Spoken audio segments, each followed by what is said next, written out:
नमस्कार, मैं हूं आपका दोस्त राम प्रकाश वर्मा, लेकर आ रहा हूं कार्यक्रम कहानी जो सवारे जिंदगानी, सिर्फ और सिर्फ आपके अपने पसंदीदा radio station radio Shivneri 90.4 FM पर। आवाज तुमच्या आमच्या।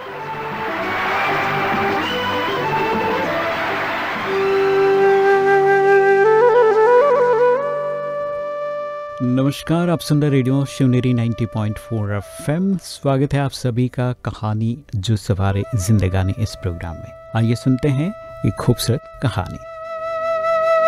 नमस्ते दोस्तों, आज की कहानी का शीर्षक है स्वर्ग और नरक। एक बुजुर्ग औरत मर गई। यमराज लेने के लिए आए।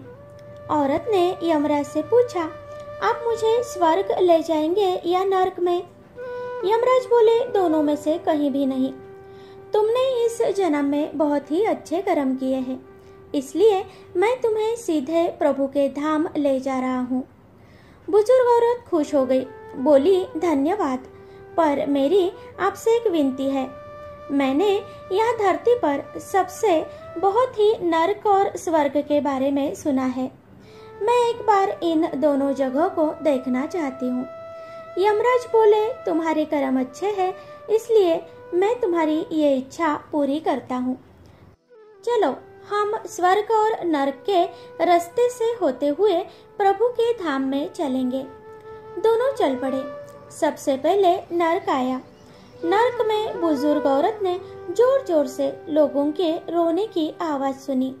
वहाँ नरक में सभी लोग दुबले पतले और बीमार दिखाई दे रहे थे। औरत ने एक आदमी से पूछा, यहाँ आप सब लोगों की ऐसी हालत क्यों है? तो आदमी बोला, और कैसी हालत होगी? मरने के बाद जब से यहाँ आए हैं हमने एक दिन भी खाना नहीं खाया है। भूख से हमारी आत्माएं तड़प रही है। उस बुजुर्ग औरत की नजर एक विशाल पतीले पर पड़ी, जो कि लोगों के कद से करीब 300 फुट ऊंचा होगा। उस पतीले के ऊपर एक विशाल चम्मच लटका हुआ था। उस पतीले में से बहुत ही शानदार खुशबू आ रही थी। बुजुर्ग औरत ने उस आदमी से पूछा, इस पतीले में क्या है? आदमी मायूस होकर बोला, ये पतीला बहुत ही स्वादिष्ट खीर से हर समय भरा रहता है। तो बुजुर्ग औरत ने हैरानी से पूछा, इसमें अगर खीर है तो आप लोग पेट भर के ये खीर खाते क्यों नहीं? भूख से क्यों तड़प रहे हो? आदमी रो रो कर बोलने लगा, कैसे खाएं? ये पतीला तो 300 फीट ऊंचा है। हम में से कोई भी उस पतीले तक नहीं पहुंच पाता। बुजुर्ग औरत को उन पर तरस आ गया। सोचने लगी, बेचारे खीर का पतीला होते हुए भी भूख से बहुत ही बेहाल है। शायद ईश्वर ने इन्हें यही दंड दिया होगा। यमराज बुजुर्ग औरत से बोले, चलो हमें देर हो रही है। दोनों चल पड़े। कुछ दूर चलने पर स्वर्ग आ गया। वहां पर बुजुर्ग औरत को सबकी हंसने की खिलखिलाने की आवाज सुनाई दी। सब लोग बहुत ही खुश दिखाई दे रहे थे। उनको खुश देखकर बुजुर्ग औरत भी बहुत ही खुश हो गई। पर वहां स्वर्ग में भी बुजुर्ग औरत की नजर एक वैसे ही 300 फुट ऊंचे पतीले पर पड़ी, जैसे कि नरक में भी था। उसके ऊपर भी एक बड़ा सा चम्मच लटका हुआ था। बुजुर्ग औरत ने वहां के लोगों से पूछा, इस पतीले में क्या है? स्वर्ग के लोग बोले कि इसमें बहुत ही टेस्टी खीर है। बुजुर्ग औरत हैरान हो गई।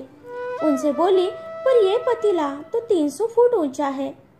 आप लोग इस तक पहुंच ही नहीं पाते होंगे। उस हिसाब से तो आप लोगों को खाना मिलता ही नहीं होगा। आप लोग भूख से बेहाल होंगे। पर मुझे तो आप इतने खुश लग रहे हो, ऐसे कैसे? लोग बोले, हम तो सभी इस पतीले में से पेट भर भर के खीर खाते हैं। औरत बोली, पर कैसे? पतीला तो बहुत ऊंचा है। लोग बोले, क्या हो गया? पतीला ऊंचा है तो यहाँ पर कितने सारे पेड़ हैं। ईश्वर ने ये पेड़ पौधे नदी झरने हम मनुष्यों के उपयोग के लिए तो बनाए हैं। हमने इन पेड़ों से लकड़ी ली, उसको काटा, फिर लकड़ियों के टुकड़ों को जोड़ा, फिर उससे विशाल सीढ़ी का निर्माण किया। उस लकड़ी की सीढ़ी के सहारे हम पतीले तक पहुंचते हैं और सब मिलकर खीर का आनंद लेते हैं। बुजुर्ग औरत यमराज की तरफ देखने लगी। यमराज मुस्कुराए, बोले, ईश्वर ने स्वर्ग और नरक मनुष्यों के हाथों में ही सौंप कर रखा है।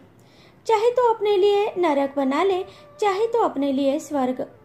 ईश्वर ने सबको एक समान हालतों में डाला है। उसके लिए उसके सभी बच्चे एक समान है। वो किसी से भेदभाव नहीं करता है। वहाँ नरक में भी पेड़ पौधे सब थे, पर वो लोग खुद ही आलसी है। उन्हें खीर हाथ में चाहिए। वो कोई भी कर्म नहीं करना चाहते, कोई मेहनत नहीं करना चाहते, इसीलिए भूख से बेहाल है।